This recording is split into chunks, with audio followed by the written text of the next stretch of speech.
Hey guys, so I promised this video to a handful of people, and I'm finally being able to get around to actually showing it.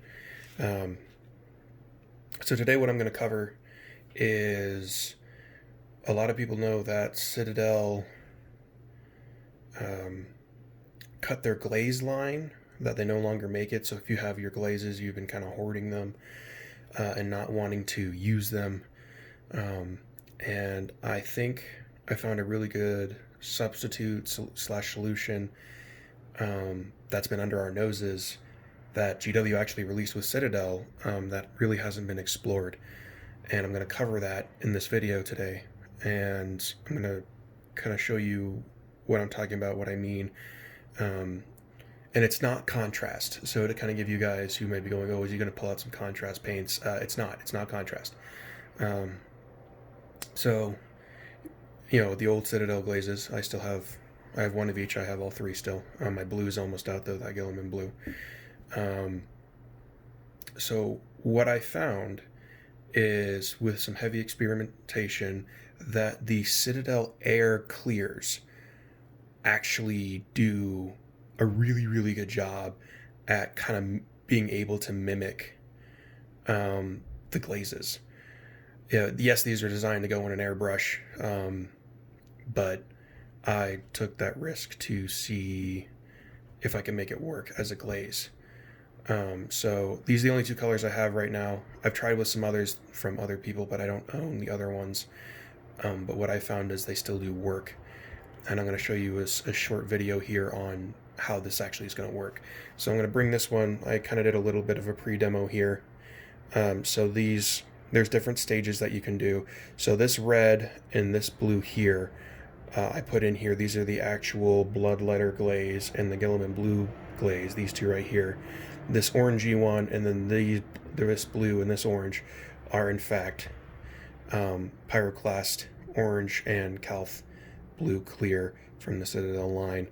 And I'll kind of show you how to do it. It's pretty straightforward. So to kind of give you an idea of what the colors look like when they're dry on white, so that's the Gilliman blue, bloodletter, and the Waywatcher green. That's the Calth air, and that is the Pyroclast air. So keep this one in mind over here that I just put up here about how this is kind of going to look. Go ahead, I'll do it on this one here. So I'll do the blue Calth first. So one thing that I found is, when you put this onto your palette, make sure your brush is already wet when you do this, because the big key thing here is you're going to be thinning out this paint. And because of that, that's where you kind of get that thinnerness for the glaze. So putting it on here, gonna kind of tacking it in here a little bit.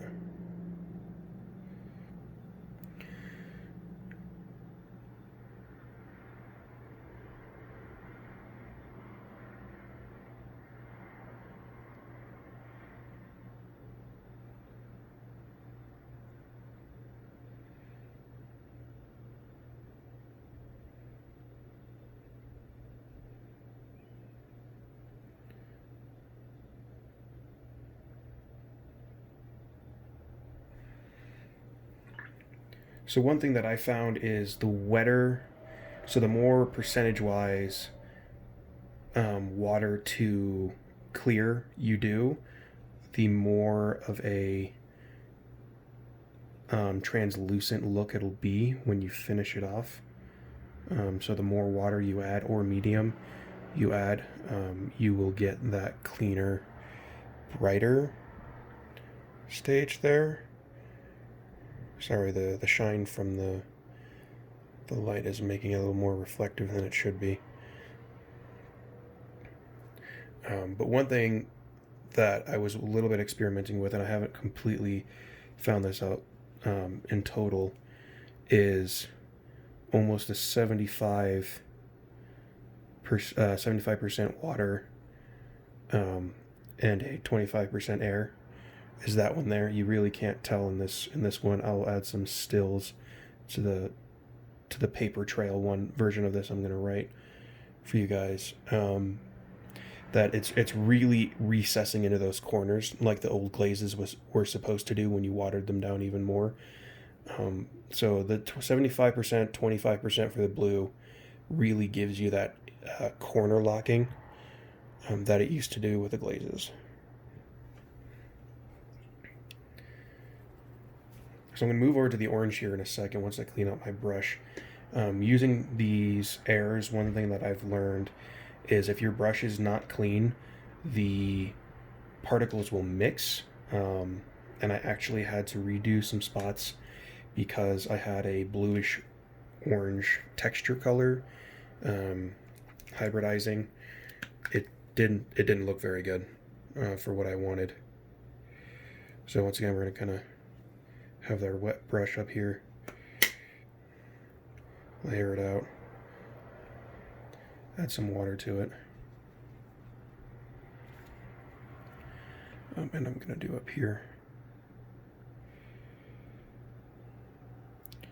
The only downside that I've seen color palette wise is they're not the same, as you can tell. So that's the old Gilliman, and then that's the new Calth. They are different shades, but if you are willing to kind of make that change, this works. You can still have a glaze color set that actually replicates the glazes.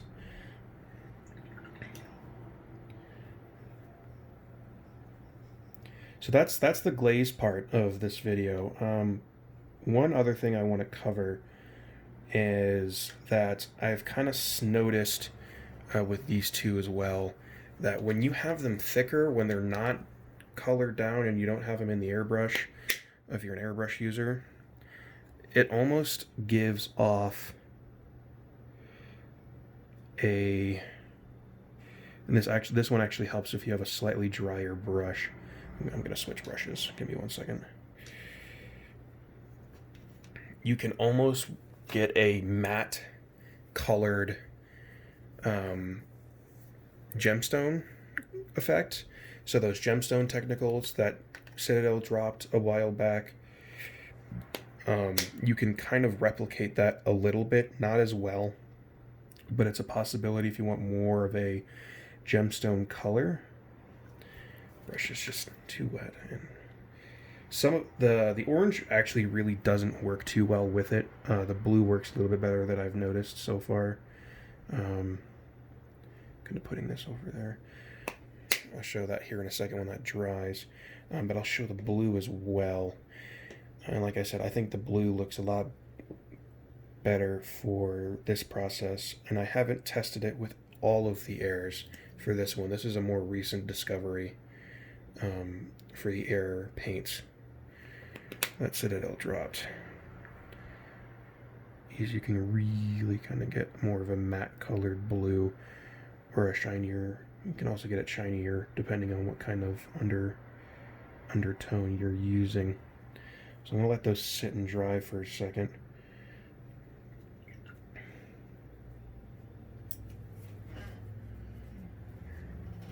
So that's kind of the gist. And as I kind of bring this up, if you let that sit, that will, since I'm using a lead belcher base here, those will dry and you'll kind of have that more gemstone-y effect. So the clear airs have kind of a dual purpose outside of being used in the airbrush. You use them as glazes or kind of more of as a technical, like those gemstone technicals. It doesn't goop as much as the gemstones do. So depending on what kind of coloration or depth you want them to be, you're going to have to add more than one layer or thin it down just a little bit. But pulling it straight out of the pot with no additive mixtures gives it that more gemstone-y shine effect. It'll shine down a little bit less than that. But since this is also lead belcher versus iron breaker or stormhost silver, it is going to look a little darker on on these. I will add the pictures later, so that's kind of the whole thing I was getting at. All right, thanks guys.